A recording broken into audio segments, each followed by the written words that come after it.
하나님 감사합니다. 오늘도 주께서 은혜 주시는 귀한 자리로 저희를 불러주신 것 감사합니다.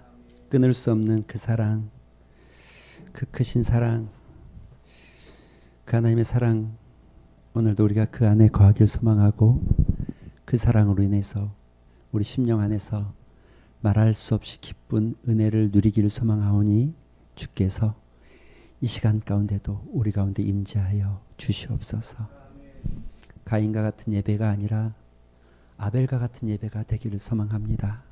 하나님이 받으실 만한 예배, 하나님이 기뻐하실 만한 예배, 모두가 다 드리지만 가인처럼 받지 않는 예배가 존재하지 않게 하시고 모든 예배가 우리의 모두의 마음이 하나님께 상납되어지는 거룩한 예배 되게 하여 주시옵소서. 예수님의 이름으로 기도합니다. 아멘. 하나님의 말씀 봅니다. 에베소 4장 7절에서 10절입니다. 오후에는 그냥 앞에 보셔도 될 것 같습니다. 우리 4절이니까 같이 한 목소리로 봉독하도록 하겠습니다. 자, 시작. 우리 각 사람에게 그리스도의 선물의 분량대로 은혜를 주셨나니 그러므로 이르기를 그가 위로 올라가실 때에 사로잡혔던 자들을 사로잡으시고 사람들에게 선물을 주셨다 하였도다. 올라가셨다 하셨은즉 땅 아래 낮은 곳으로 내리셨던 것이 아니면 무엇이냐. 내리셨던 그가 곧 모든 만물 위에 오르신 자니 이는 만물을 충만하게 하려 하심이라. 아멘. 오늘 점심 맛있게 드셨죠? 우리 늘 수고하시는 권사님들께 감사의 말씀드립니다. 우리 박수 한번 쳐주시죠. 애쓰시는 권사님들. 오늘 좀 맛있는 게 나와서 그런지 박수 소리가 좀 큰 것 같은 느낌이 드는. 특히 제가 오늘 조금 오늘 이렇게 문을 딱 열었는데 누가 막 맨발로 막 휴적고 다니고 계신 분이 한 분 계셔가지고 뒷모습을 잘 몰라가지고 집사님 불렀더니 쓱 돌았는데 집사님이 아니라 성도였어요. 새 가족이었습니다. 새 가족. 맨발로 주방에서 막 설거지를 했는지 감사합니다. 애쓰셨습니다. 맨발로까지 애쓰셨습니다. 근데 이렇게 섬김이 모아지면 아름다워지고 아름다움이 모아지면 감사가 넘치고 또 감사가 넘치면 그 모습이 하나님께 영광이 되어지는 거죠. 원래 왜 자녀들이 이렇게 막 즐겁게 뭔가 막 잘하면 부모의 마음이 흡족하잖아요. 하나님도 그런 거죠. 늘. 오늘 찬양 중에 특히 이런 말씀이 있었는데 새로운 노래라고 새로운 찬양 주의 말씀이 내 발에 등이고 내 길을 어디서 또 이렇게 좋은 찬양을 찾아 일주일 내내 고민하는 것 같아요. 찬양 놓고 내가 보니까 주의 말씀이 내 발의 등이다 내 길의 빛이다 이 말씀이 이런 뜻입니다. 아주 칠흑같이 어두운 밤에 너무 어두워서 앞이 안 보이잖아요. 앞이 안 보일 때 여러분 그때 어디를 가야 됩니까? 잘 모르겠죠. 그때 주의 말씀이 내 길의 빛은 이렇게 앞에서 비춰지는 빛을 얘기하는 게 아니고요. 저 멀리 예를 들면 아주 사방이 다 어두운데 저쪽 한 군데 어떤 초가집에서 빛이 하나 새어 나왔어요. 창문으로. 저쪽으로 가야지 내가 동물들이나 짐승들에게 피할 수 있겠다 할 때 저 멀리 있는 빛. 주의 말씀은 내 길의 빛 할 때 그 빛입니다. 그리고 내 발의 등은 어떻게 돼요? 이렇게 직접 이제 이렇게 비춰지는 거. 이 두 가지죠. 찬양 부르시면서 그런 말씀을 좀 생각하면 조금 더 이게 무슨 의미구나 이런 생각이 들죠. 여러분 우리가 변화에 대해서 좀 이야기하는데 사람이 이걸 그냥 사람이라고 생각할 때 한 인격체라고 생각할 때 사람이 이렇게 어떤 반응들이 우리 가운데서 일어날 때는 반드시 이 반응보다 더 중요한 게 그 사람 이제 내면의 상태잖아요. 내면. 그 사람의 내면이 지금 어떤 마음가짐이 있냐 이게 제일 중요하잖아요. 그러니까 사실 저 외면에서 일어나고 있는 반응은 이 내부에서 일어나고 있는 반응의 결과물입니다. 결과물. 그렇죠. 그래서 우리가 이제 이런 단어를 좀 쓰는데 여러분 각성한다. 각성.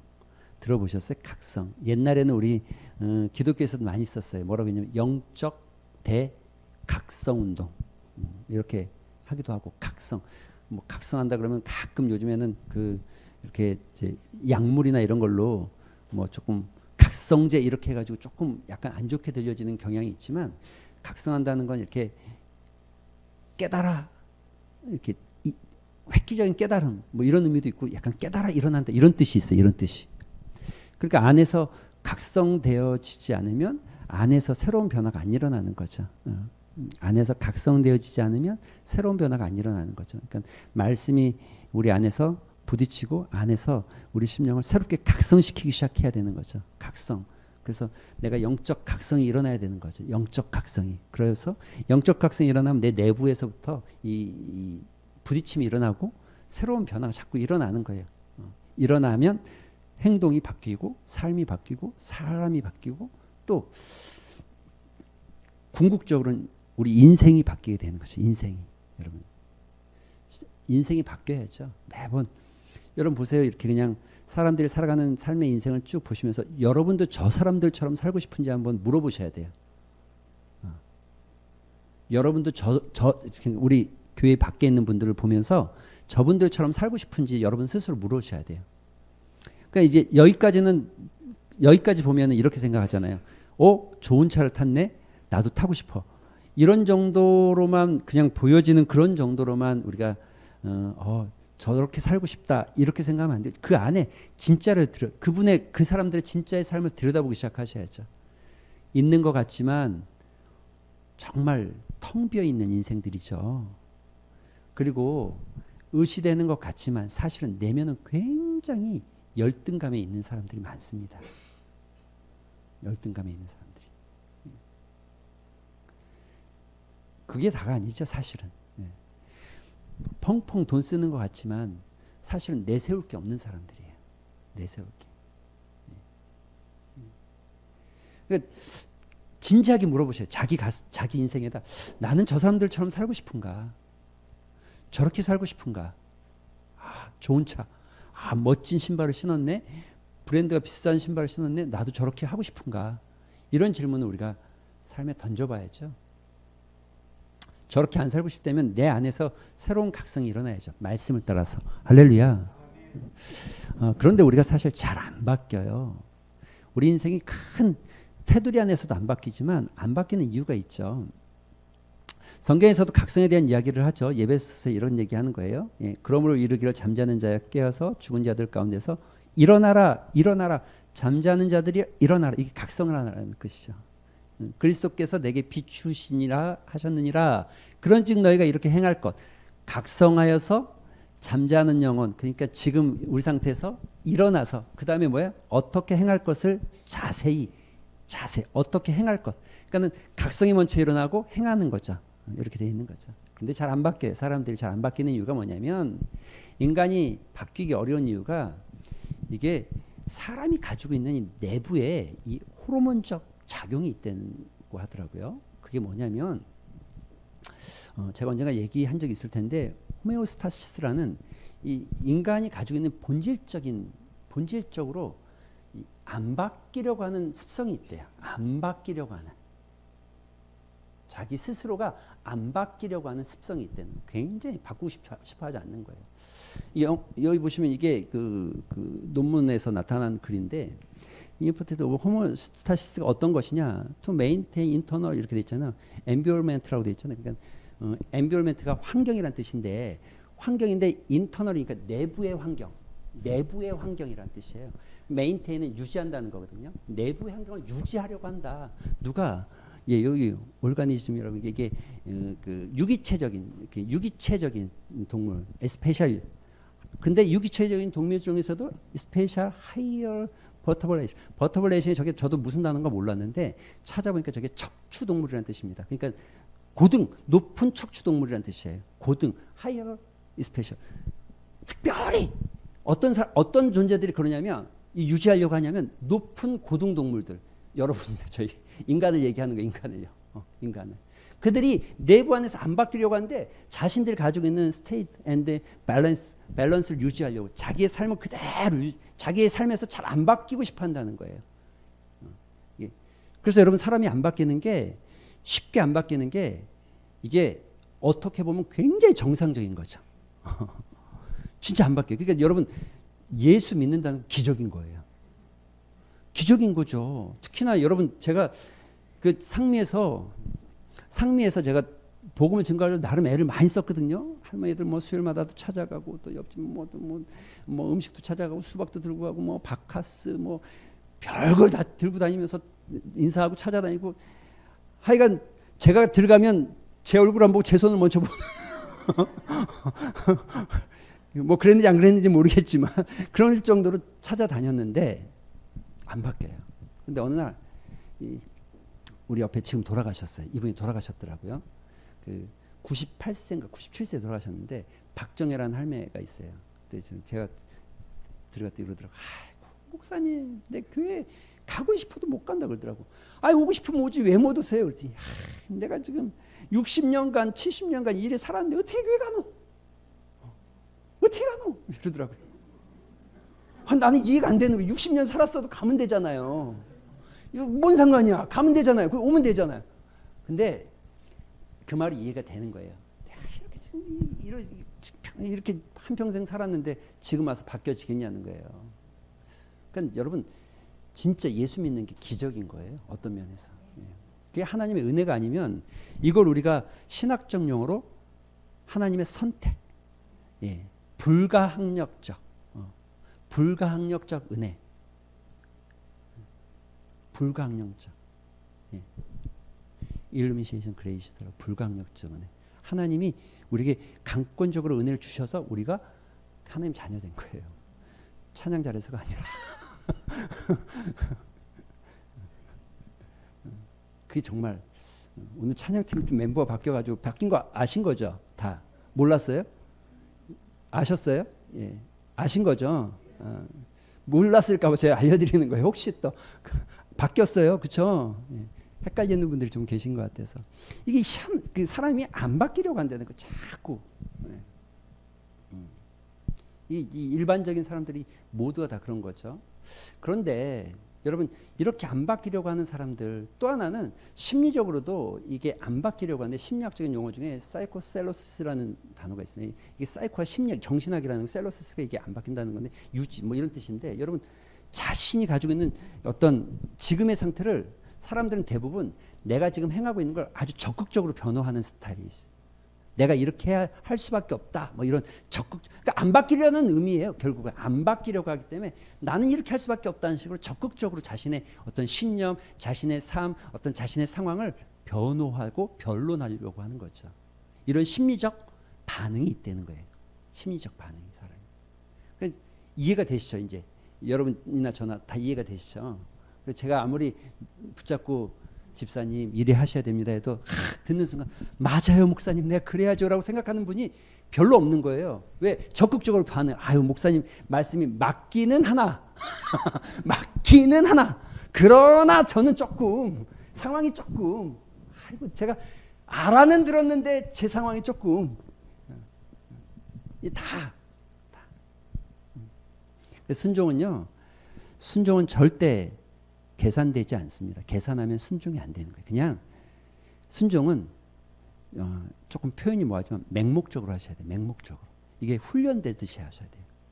하나님의 이게 우리가 사람의 말은 계산해보고 따져볼 필요가 있지만 하나님의 말은 따져보고 계산할 필요 없이 그냥 듣는 즉시. 그래서 마가복음에 보면 제일 많이 등장하는 단어가 하나가 뭐냐면 곧, 즉시 이런 단어가 많이 등장해요. 하나님이 예수께서 제자들에게 나를 따르라 곧 따랐다. 곧 따랐다. 달리다 굼 즉시 소녀가 일어났다. 즉시 곧. 여러분 하나님의 말씀은 고민하면 안 돼요. 고민하면 저렇게 변호하게 되거든요. 자꾸 우리 내부에서 자꾸 이렇게 안 하려고 하는 십성이 자꾸 들거든요. 들려지면 순종하면 순종하는 순간 내가 생각했던 은혜가 아니라 하나님의 크기의 은혜가 주어지게 되어 있습니다. 할렐루야. 순종하면 내가 생각하는 믿음이 아니라 하나님이 역사하시는 삶을 살게 됩니다. 그게 은혜죠. 그리고 이런 체험이 자꾸 일어나면 삶에서 자꾸 일어나면 순종이 밥 먹듯이 쉬워지는 거예요. 근데 이게 해본 적이 별로 없으면 매번 안 되는 거죠. 왜냐면 이게 해보면 알거든요. 해보면. 다 마찬가지. 성경의 인물들도 다 마찬가지. 야, 니느웨로 가라 그러면 안 가지잖아요. 내가 생각해보니까 저기는 가면 안 될 것 같은데요. 왜냐하면 저기 가봐야 저 사람들 변하지도 않을 것 같고 니느웨는 안 바뀔 것 같고 저렇게 죄 많은 사람들 저 사람들 바뀌어도 문제야 막 이런 마음이 드니까 안 가잖아요. 요나도 안 가잖아요. 그런데 안 가보니까 어떻게 됩니까? 안 가보니까 아하 안 되는구나. 물속에 들어가고 뱃속에 들어가서 고기 뱃속에 들어가서 3일 밤낮을 기도하는 거예요. 내가 잘못 생각했다. 그래서 하나님 앞에 말씀 듣고 니느웨를 가죠. 갔는데 기도했어요. 기도해 복음을 전했어요. 근데 사람들이 안 바뀌네? 뭐 또 좀 그러네? 그것도 또 기분이 나빠. 사람이 이렇게 안 바뀌려고 합니다. 자. 순종은 즉시. 오늘 여러분하고 말씀 나눌 것도 그런 비슷한 이야기입니다. 안 바뀌는 이야기 속에 우리가 꼭 이렇게 큰 이 소위 말하는 이 코끼리 아닙니까? 코끼리. 이게 밀림의 재앙이 사자니 호랑이는 말하지만 사실은 실질적인 재앙은 코끼리죠. 코끼리는 머리도 똑똑해요. 예, 그래서 코로 도구를 씁니다. 실제로. 똑똑한 동물이에요. 그 덩치가 아무리 사자가 이빨이 날카로워도 저기는 가죽을 철갑을 못 뚫어요. 물어도 못 뚫어요. 이게 안 뚫려. 안 뚫려. 굉장히 무서운 동물이죠. 한번 뛰어오면 벽이 있어도 다 그냥 여러분 보세요. 이거 보세요. 이런 하마가 아무리 소리쳐도 저 요동도 안 해. 코끼리 요동도 안 해. 하마가 입을 아무리 크게 벌려봐야 니까지 거. 이건 다 그냥 코 한번 휘두르면 다 도망가는 거예요. 이게 코끼리가 이런 사자는 뭐 그냥 주랭랑치기 바쁘죠. 여러분 보세요. 차도 그냥 이렇게 코로 한번 뒤집으면 뒤집어진다니까요. 이렇게 큰 코끼리도요. 여러분 길들이는 방법이 이거잖아요. 어렸을 때 저 철사슬에 딱 묶어 놓는 거예요. 그러면 자기가 커요.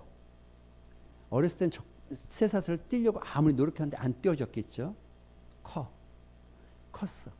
충분히 저건 아무것도 아니에요. 그냥 힘 한 번 주면 툭 떨어지지만 안 해요. 안 변하려고 해요. 그대로 있으려고 해요. 그게 안전하다고 생각하는 거죠. 이런 안 변하려는 이유들을 상담학자들이 주로 사람들이 왜 이렇게 안 변하는가, 그 안에 어떤 감정들이 있는가 살펴보면 이런 감정들이 있답니다. 여러분, 첫째는 환경과 상황을 통제하지 못하기 때문에 불안함이 있대요. 지금 내가 이런 내 상황이 내 환경이 내 마음대로 잘 안 되는데 뭘 내가 여기서 바뀌면 잘 될까? 이런 불안함이 있어서 안 바꾸려고 한다는 거예요. 안 바꾸려고. 두 번째는 지금 내가 있는 이 상황이 익숙해. 이걸 안주한다고 그러는 거예요. 지금 내가 익숙해. 편해. 또 바꾸려고 하면 불편해. 적응해야 돼. 그래서 싫다는 거예요. 그리고 여러분, 코로나 2년 지나고 나니까 교회 안 나오잖아요. 안 나온다니까. 왜냐하면 저도 경험했어요.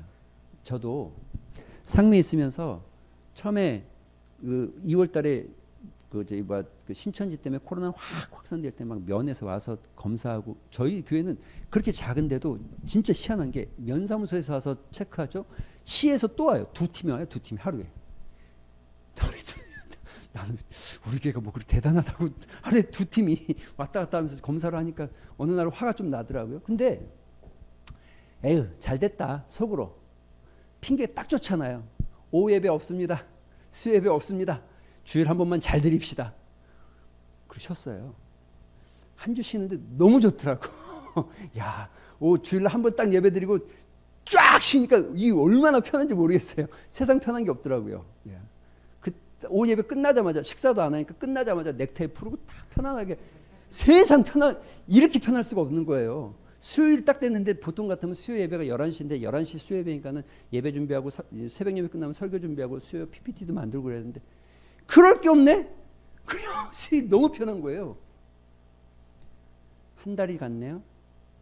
2달쯤 가니까 저는 목회자라 그래도 마음이 불안해. 이거 이렇게 하면 안 되겠다 싶은 마음이 드는 거죠. 불안하더라고요. 그래도 제가 감사한 건 주일 예배를 한 번도 상면에서 쉬지 않고 드렸다는 게 감사한데, 그런데 2달 지나고 석 달 지나고 6개월이 지나가니까 불안한 마음도 사라져 버리더라고요. 사라지더라고요. 이상하게. 그 지금이 너무 편해. 다시 뭔가를 하려고 하니까 역시 불편하더라고요. 역시. 중앙교회 와서 제일 힘들었던 거 오후 예배가 있었다는 거. 오후 예배가 있었다는 거. 처음엔 적응이. 왜냐면 그동안 해왔던 건데 2년 가까이를 안 했잖아요.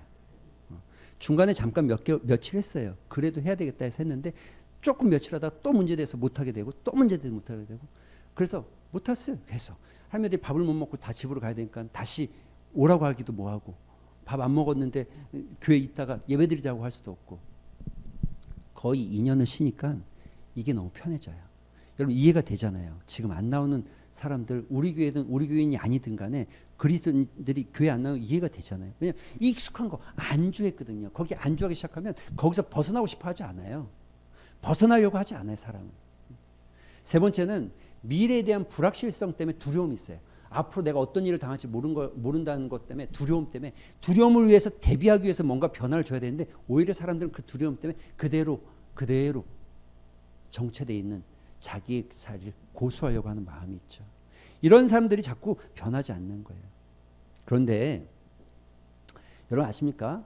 하나님은 지구상의 모든 성도들이 모든 사람들이 그리스도 예수 안에서 예수 그리스도의 장성한 분량까지 자라가고 변화하기를 소망합니다. 할렐루야. 그게 하나님께서 여러분과 저에게 주신 가장 첫 번째 미션 중에 하나예요. 변하고 성숙되어지기를 하나님은 소망한다는 거죠. 여러분의 삶의 그 자리에 안주하고 그대로 있기를 원하시지 않으세요? 단단한 음식을 먹을 수 있을 만큼 또 내가 다른 사람을 이끌 수 있는 맹인이 맹인을 이끌면 됩니까? 안 됩니까? 안 되죠. 다른 사람을 이끌 수 있을 만큼의 성숙한 신앙인으로 자라가기를 예수님은 원하신다는 거죠. 이게 여러분과 저를 향한 하나님의 뜻입니다. 그러니까요, 여러분 이 각성이 일어나야 되는데 이 변화를 내면 이 각성 안에가 사실은 진리, 말씀 가운데 각성이 일어나요. 각성이 일어나는데 여러분 이게 잘못 일어나면 문제가 되는 거예요. 이걸 다른 말로 하면요, 다른 표현으로 하면 예전 80세대 80년 세대 그 데모 많이 하던 사람들, 소위 극좌파에 해당하는 사람들, 이 사람들이 대학교에 가서 학생들을 이렇게 뽑아서 막 모아서 그들을 훈련시켜요. 근데 훈련시키는데 그들의 말로 표현하면 의식화시켜요. 의식화. 이걸 그들은 각성시킨다고 하는 각성. 근데 이게 잘못된 각성을 시키면 잘못된 길로 가는 거예요. 이단들이 그래서 그렇게 잘못된 각성을 받으면 그렇게 행동하는 거예요.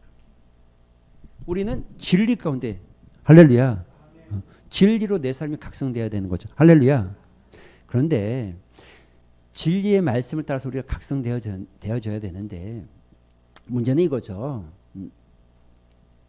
예수님께서 우리를 위해서 진리라는 건 우리를 위해서 뭘 했냐는 거예요.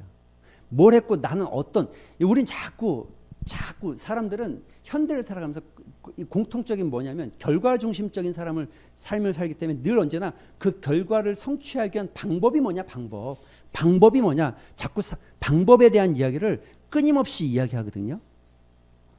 모든 책들을 보면 여러분 성공하는 책들의 대부분은 방법에 대한 이야기. 근데 성경은 여러분 변화를 이야기하지만 변화를 이야기하면서 너희가 이런 방법으로 하면 돼, 이렇게 하면 되라고 말하기보다는 왜 변해야 되냐면 너희의 존재가 뭐냐 이걸 얘기하는 거예요. 늘 너희가 누구냐, 너희가 어떤 사람이냐, 예수님께서 너를 위해서 뭘 했냐, 그래서 너가 어떤 존재가 되어졌냐, 어떤 사람이냐 이걸 얘기해 주는 거예요. 그 방법이 아니라 존재에 초점을 맞춰요. 존재에. 여러분 오늘 성경 읽은 부분이 바로 그런 비슷한 얘기입니다. 여러분 예배서 4장 7절 이게 쉬운 말씀은 아닙니다. 우리 각 사람에게 그리스도의 선물의 분량대로 은혜를 주셨다. 은혜를 주셨다. 이게 쉽게 생각하면 그냥 하나님께서 무슨 은혜를 우리에게 주셨다, 선물로 은혜를 주셨다 이렇게 생각할 수 있죠. 그런데 이 말씀에 여러분 다음 말씀을 주목해 보셔야 됩니다. 이렇게 돼 있죠. 그러므로 이르기를, 선물을 주셨다, 그리고 결론적으로 말하는 거죠. 그러므로 이르기를 그가 위로 올라가실 때에 사로잡았던 자들을 사로잡으시고 사람들에게 선물을 주셨다. 그러니까 지금 이 7절에서 말하는 그리스도의 선물이 8절에서 말하는 선물하고 똑같은 거죠. 근데 이 선물에 대한 의미를 8절에서 설명하고 있는 거예요. 이게 뭐냐면 여러분 이게 이 비슷한 말 동일한 말이 시편 68편 18절에 보면 나와 있습니다. 이렇게 나와 있죠. 주께서 높은 곳으로 오르시며 사로잡은 자들을 취하시고 선물들을 사람들에게서 받으시며 반역자들로부터 받으시니 여호와 하나님이 그들과 함께 계시기 때문이로다. 여러분 이게 이 지금 상황이 선물이라는 게 어떤 의미냐면 이게 지금 전쟁을 의미하는 겁니다. 전쟁. 요압 장군이 전쟁에 승리를 했습니다. 승리를 했는데 승리를 하고 사람들이 자기를 추앙하려고 할 때 요압이 나에게 하지 마라. 다윗을 왕을 불러라. 왕.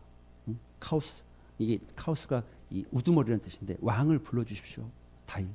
다윗을 불러요. 다윗을 불러서 다윗이 오면 다윗이 올 때 사람들이 환호하기 시작하죠. 그리고 환호하면 다윗은 그들이 취한 전리품 중에 이 전리품을 가지고 사람들에게 나눠주기 시작하는 거예요. 사람들에게 선물을 주기 시작하는 선물. 그러니까 여러분 보세요. 그러므로 그가 위로 올라가실 때에 사로잡혔던 자들, 포로들을 사로잡으시고, 그러니까 지금 전쟁의 승리를 의미하는 거죠. 승리를. 그 승리한 승리자의 이 정복자, 승리자, 왕으로 오신 예수 그리스도께서 당신의 백성들에게 마치 전리품을 나눠주듯 선물을 나눠주는 장면. 이걸 지금 연상하셔야 돼요. 이 그림을 그리셔야 돼요. 머릿속에. 이 그림이 그려져야 되는 거예요. 여러분 이 말씀이 왜 중요합니까? 여러분 이 말씀이 하나님께서 선물을 주셨다. 사로잡힌 자들 그들의 가운데서 선물을 주셨다. 이 전쟁 가운데서 여러분 승리하셨다는 것을 선포하고 있는 겁니다. 지금 이 전쟁, 이 전쟁, 영적인 싸움 가운데 죄와 허물 가운데 죽어 있고 사단의 노예가 되어 있는 여러분들을 구원해내시고, 할렐루야, 예수 그리스도께서 이미 승리하심을 예수 그리스도께서 이미 죽음과 죄악과 심판을 정복하신 정복자라는 얘기예요. 그리고 각 사람들에게 은혜를 주셨다는 거예요. 은혜를. 선물을 주셨다는 거예요. 여기 선물 카리스, 은혜, 은사 뭐 이렇게도 표현해요. 은사. 여러분 우리에게 어떤 은사가 주어진 것도, 그래서 은사는 뭡니까? 선물이에요. 선물. 내가 막 성령 충만해서 은사가 더 높아지는 게 아니고 하나님이 주시는 선물. 카리스라는 단어 자체가 선물이에요. 선물. 네. 은사는 그 필요에 따라서 하나님이 주신 선물이에요. 하나님께서 이미 이 땅 가운데서 정복하시고 정복자, 이 땅의 사탄과 이 죄에 굴려 있는 이 모든 영적인 존재들을 정복하시고 이 점령자처럼 우리에게 오신 거죠. 그 내가 너희를 이 정복자의 백성, 하나님 은혜를 주시는 거. 여러분 우리가 그 잘 생각하셔야죠. 뭘요? 우리가 사단은 끊임없이 우리에게 이야기해. 너는 죄의 노예고 너는 안 돼. 변하면 힘들어. 넌 못 변해. 넌 어려워. 넌 안 돼. 우리에게 끊임없이 참소한다고. 참소의 방법은 다 달라요. 사람마다. 자기의 약점을 향해서 참소하는 거예요. 그것이 때로는 성품, 관계, 재물 또는 성공에 대한 집착, 무엇이 될지 모르지만 사단은 끊임없이 우리에게 참소하는 거예요. 참소. 하지만 예수님 우리는 뭐냐면 사단의 참소가 의미가 없다는 거예요. 왜냐하면 내가 그 사단을 정복했기 때문에. 할렐루야. 내가 승리했기 때문에 너희는 승리자의 삶을 사는 거고 승리자의 인생이 되는 거예요. 여러분 우리가 두려워하지 않고 변화의 자리로 나갈 수 있는 근거가 뭡니까? 근거가. 사람들 못 나가잖아요. 왜요? 두려워요. 환경을 내가 어떻게 조정해? 상황을 내가 어떻게 바꿔? 못 바꾸지. 그리고 내가 지금 있는 이게 편해. 아이, 이대로 있을래. 그냥 뭐 다른 거 다 필요 없고 그냥 이 자리가 좋아. 아니 내 미래의 앞에가 어떻게 될지 불안하고 두려워. 내가 지금 그런데 이 상황에서 뭔가를 바꾸면 내 미래가 두려워서 못하죠. 사단은 그리고 그 두려움과 그 불안함과 그 안주함에다가 끊임없이 참소하고. 근데 예수님이 뭐라고 그러는 거예요? 너희는 정복자라는 거예요. 정복자. 예수 그리스도와 함께 정복자가 된 거예요. 정복자가. 우리가 두려워할 게 없는 거 이미 이긴 싸움이고 이미 끝난 싸움이고 여러분 우리가 두려울 게 하나도 없는 거죠. 내 존재 자체가 우리가 이미 영적 싸움에 승리한 자라. 할렐루야. 이 말씀이 그 다음 또 그대로 나오죠. 여러분 보세요. 올라가셨다는 즉 땅 아래 낮은 곳으로 내려가셨던 것이 아니면 무엇이냐. 여러분 이 말도 되게 여러분 어렵죠. 올라가셨다는 즉 땅 아래 내리신 것이 아니면 무엇이냐. 여러분 이 말을 이해함에 있어서 한 가지 중요한 데가 뭐냐면 베드로서 3장 18절에 보면 이렇게 되어 있습니다. 우리 같이 한번 읽어볼까요? 시작.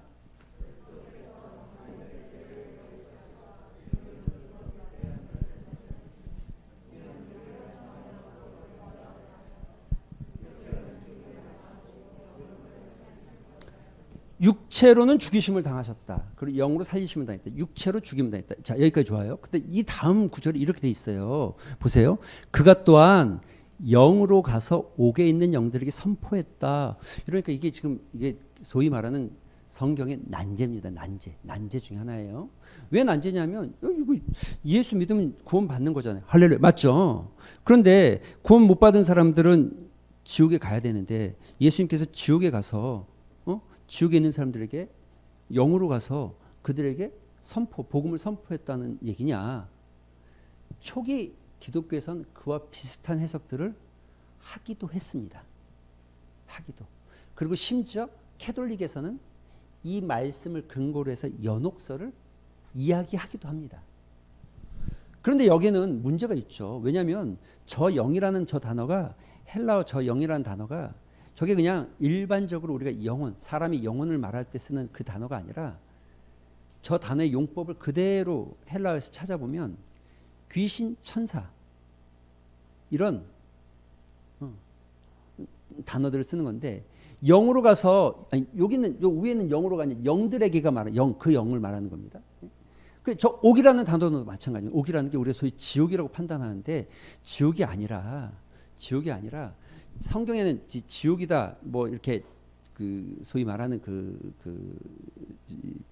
불과 유황불에 타는 못이라고 말하지만 저기에 저 쓰여진 단어는 감옥 같은 곳, 감옥 이런 의미의 용법이 더 많이 쓰여지고 있다는 거죠. 현대 와서는 저 이야기를 어떻게 해석하냐면 여러분 이렇게 된 거예요. 예수 그리스도께서 그리스도께서 한번 죽으심을 의인을 불의한 자를 대신하셨으니 이는 우리를 하나님 앞으로 인도하시. 예수님 지금 죽으셨어요. 사단의 그 강권적인 공격에 의해서 죽으심을 당하신 거예요. 그 사단이 우리를 제일 위협할 수 있는 무기가 뭐냐면 죽음이잖아요. 죽음을 당했어요. 그런데 죽임을 당한 예수님께서 부활하신 거죠. 부활하신 거죠. 그 과정 속에서 영으로서 사단 갇혀 있는 이들에게 영으로서 선포했다. 이 여기 선포가 뭐냐면 우리는 복음이라고 생각했어 처음에. 그런데 현대 신학자들은 저걸 복음을 선포할 때는 선포라는 얘기를 안 하고 복음은 선포란 단어를 잘 안 쓰죠. 저는 뭘 선포한 것 같으세요? 승리를. 할렐루야. 승리를. 그러니까 죽임을 당했다고 말하지만 죽임 당한 게 아니고 내가 이미 너희를 정복하고 이미 죽음 가운데서 승리한 자라는 것을 영들에게 가서 이 소위 말하는 여기서 영들은 천사는 아니죠. 타락한 천사들을 말하는 영들에게 가서 사단과 어둠의 권세들이 있는 사람들이 가서 그들에게 가서 승리를 선포했다는 거예요. 매우 중요한 단어잖아요. 매우. 그리고 여러분 4장 16절 이렇게 이를 위하여 죽은 자들에게는 죽은 자들이 누굽니까? 여기서 죽은 자들은 예수 믿다 죽은 자들에게는 복음이 전파되었으니 이는 육체로는 사람으로 심판을 받았으나 영으로는 하나님을 따라 살게 하라. 여기서 이 죽은 자들이라는 것은 예수 믿고 죽은 자들인데 예수 믿고 죽은 자들이 육체로는 죽임을 당했지만 영으로는 하나님을 따라서 살리심을 받았다. 이 말 너희도 승리자라는 걸 이야기하는 거예요. 승리자. 여러분 우리의 존재가 중요한 거예요. 존재가. 여러분 우리가 이 땅 가운데서 변할 수밖에 없는 변해야 되는 이유가 있고 변화에 두려워할 필요가 없는 이유가 있고 우리가 이 변화의 앞에 불안해하지 않을 이유가 있는 거죠. 내 존재가 이미 예수님께서는 우리가 따르는 예수 그리스도는 이 땅의 이 권세자들 어둠의 영들을 정복하셨고 할렐루야. 그리고 너희는 나와 함께 승리자라는 거예요. 승리자. 그러니까 더 이상 사단의 권세, 그 사단의 노예, 소위 말하는 세상 풍조. 그러니까 세상 풍조라는 게 뭐예요? 세상의 삶의 스타일과 세상의 가치관을 따라가는 세상 풍조. 세상이라는 게 뭡니까? 사단의 풍조, 사단의 가치관 속에 매여서 사는 것이 아니라 너희는 승리자처럼 이제는 새로운 삶을 시작하라는 거죠. 할렐루야. 불안해하고 두려워할 필요가 없는 거예요. 내 존재가 바뀐 거예요. 방법이 중요한 게 아니라 내 존재, 삶의 존재. 여러분 이 말씀이 이해가 되지 않으면 담대함이라는 단어가 안 떠올라요. 담대함이라는 게. 예수님도 말하죠. 뭐라고요? 내가 세상을 이겼다. 내가.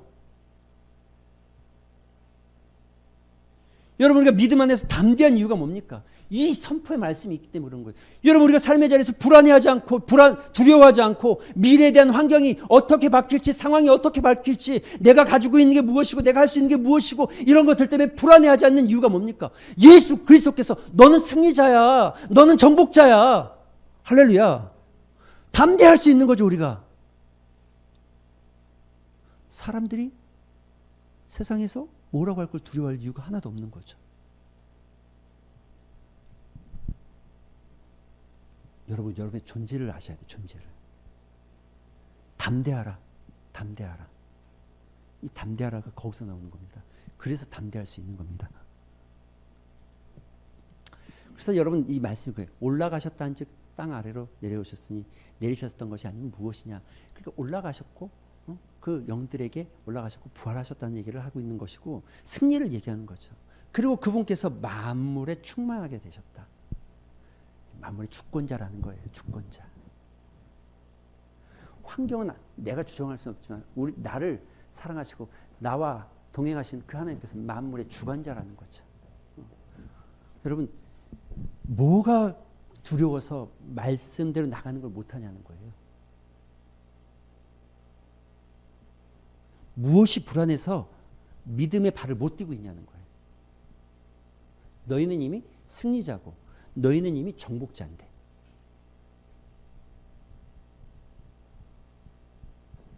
내 존재가 확인이 안 되면 믿음의 걸음을 띄기가 어려운 거예요.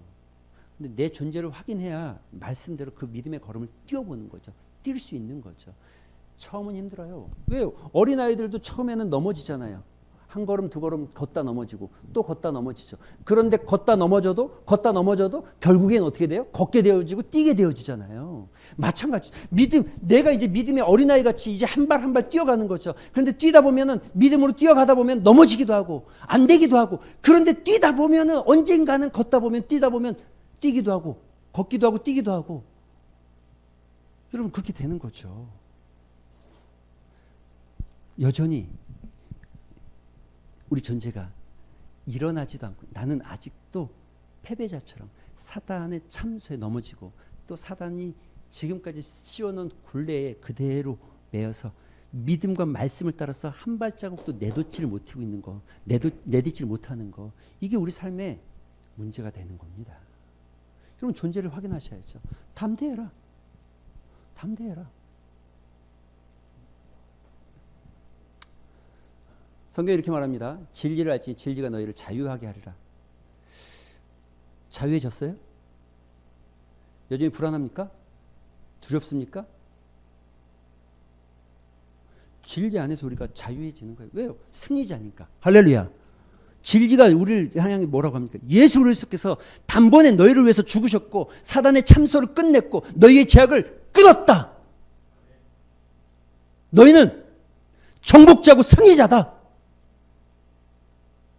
여전히 포로처럼 매여 있는 삶이 아니라 자유하라는 거죠. 자유해야 되는 거죠. 매일 필요가 없는 거예요, 우리가요. 또 이렇게 말하죠. 예, 17장 17절. 요한복음 1717, 1715, 1705 다 좋은 말씀입니다. 저는 이렇게 숫자로 외우니까 1705, 1717, 1703 찾아보면 다 좋은 말입니다.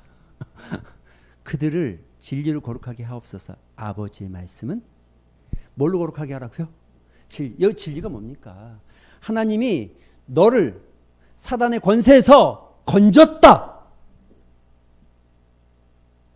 진리예요. 하나님께서 그렇게 하셨다는 거죠. 예수 그리스도께서 사망 권세를 깨뜨리고 죄의 노예로 있던, 죄의 종으로 있던 너희를 의의 자녀로, 의의 종으로 삼으셨다는 거예요. 그러니까 여러분 우리가 담대할 수 있는 거죠. 하나님이 우리에게 지금 말하고 있는 게 그겁니다. 너희가 누군지에 대해서. 여러분 보세요. 다시 한번 처음으로 가봅시다. 저 사람들처럼 살고 싶습니까? 저 사람들, 예수 모르는 구원받지 못한 백성들, 그래서 마치 자기들이 뭐나 된 것처럼 차를 타고 다니고 좋은 옷을 입고 다니고 떵떵거려 보니까 저렇게 살고 싶습니까? 자문하셔야죠. 우리의 삶이 왜 저들처럼 살아가냐는 거예요. 너희는 정복자고 너희는 승리자인데. 이 말씀이 여러분 안에서 여러분의 삶의 각성을 일으켰으면 좋겠어요. 담대해야죠. 작은 거에 시시비비 별거 아닌 거에 목매일 필요도 없습니다. 내가 누군데? 지금 내가 믿음을 띄는 것을 두려워할 필요 없습니다. 믿음의 변화를 가져가는 거 두려워할 필요 없습니다. 비록 내가 믿음으로 가서 뛰어가다가 넘어질 수도 있습니다. 아직 내가 어린아이같이 발걸음 아장아장 뛰는 발걸음이 아직도 연약해서 넘어질 수 있어. 그런데 멈출 필요가 없는 거지. 우린 반드시 걷게 될 거고 반드시 뛰게 될 거니까. 할렐루야. 거봐라 넘어지잖아라고 사단은 여전히 참소하겠지만 여러분 두려워하지 마세요. 여러분 뛰는 존재가 될 겁니다. 그게 하나님께서 말씀하시는 약속이고 예배소서가 지금 바울이 예배소 교회를 향해서 선포한 너희가 누군지에 대한 선포를 하고 있는 겁니다.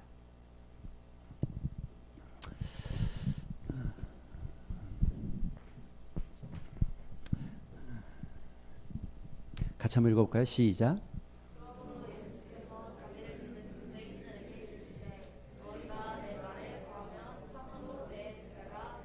내 말에 거한다. 거한다를 바꿔요. 내 말대로 행하면이에요. 거한다가 행하면이에요. 행하면. 제자가 된다는 거죠. 진짜 정복자가 된다는 거예요. 내 말대로 행하면, 내 말대로 가면, 내 말을 따르면, 너희가 내 말대로 되면 참 내 제자가 되고. 할렐루야. 우리 찬양하면서